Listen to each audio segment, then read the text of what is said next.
নববুদ্ধায় বায়োজিৎ শান্তিকুঞ্জ বুদ্ধবিহারে আমার একদিন ধর্মীয় ক্লাস নেওয়ার সুযোগ এসেছিল।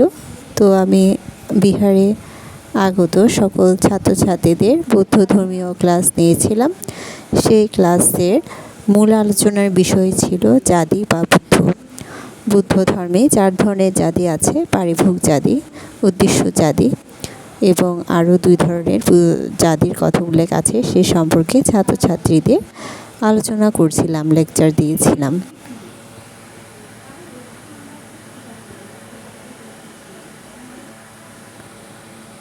ছাত্রছাত্রীদের আমার অনেক ভালো লেগেছে। তাদের ধর্ম সম্পর্কে জানার প্রবল আগ্রহ ছিল এবং মনোযোগ সহকারে শিক্ষকের কথা শুনছিল। আমারও বৌদ্ধ ধর্মীয় ক্লাস নিতে অনেক বেশি ভালো লাগে। আমি বর্তমানে যে স্কুলে আছি সেখানে 10 মিনিট করে বুদ্ধিস্ট মারমা এবং বড়ুয়া যারা আছে তাদেরকে আমি একটি ধর্মীয় ক্লাস নিই মারমাদেরকে নিয়ে। বুদ্ধ ধর্ম জ্ঞানের ধর্ম, তাই জ্ঞান দিয়ে উপলব্ধি করে ধর্ম চর্চা করতে হয়।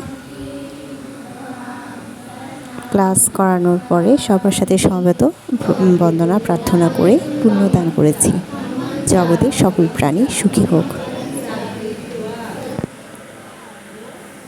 নাথিমে শরণাগয়াং বুদ্ধামি শরণং বরং এতেনা সাচা বাচেনা হোতু মে জয়া মঙ্গলং।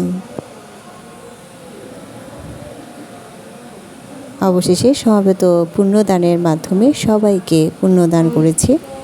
জগতের সকল প্রাণী সুখী হোক, দুঃখ থেকে মুক্তি লাভ করুক, সুখীগণের আরও সুখ বর্ধিত হোক।